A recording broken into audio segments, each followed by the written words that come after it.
పరాకాష్ఠ ఏమిటి అని అంటే ఈ 17 మెడికల్ కాలేజీలను కూడా స్కాములు చేస్తూ అమ్మేయడం.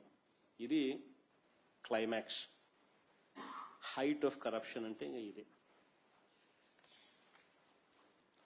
నేను ఇవాళ చంద్రబాబు నాయుడు గారికి ఒకటే చెప్తా ఉన్నా, ప్రైవేటీకరణను మేము అడ్డుకుంటాం, అన్ని రకాల పోరాటాలు చేస్తాం, మీ నిర్ణయాన్ని వెనక్కి తీసుకునేంత వరకు ధర్నాలు జరుగుతాయి, ర్యాలీలు జరుగుతాయి, దీక్షలు జరుగుతాయి, నిరసనలు చేస్తాం.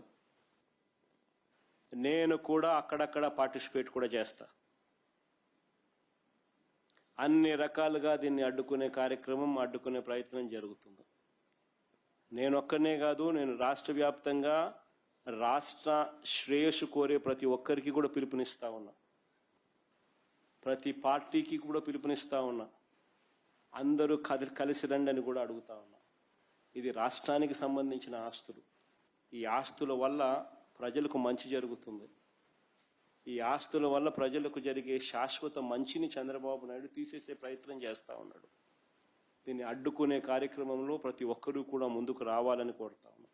అందరం కలిసికట్టుగా దీన్ని వ్యతిరేకించే కార్యక్రమం ఖచ్చితంగా చేస్తాం. ఇన్ని చేసినా కూడా పొరపాటును మీరు బరి తెగిస్తే మాత్రం ఒకటే ఒకటి చెప్తా ఉన్నా, ఎవరైనా టెండర్లలో పార్టిసిపేట్ చేయండి, ఎవడైనా రాండి, కానీ ప్రతి ఒక్కరికి వార్నింగ్ ఇస్తాను. రేపు పొద్దున మేము వచ్చిన తర్వాత రద్దు చేస్తాం, మళ్ళీ వెనక్కి తీసుకుంటాం. ఇది మాత్రం ఖచ్చితంగా అందరూ గుర్తుపెట్టుకోమని.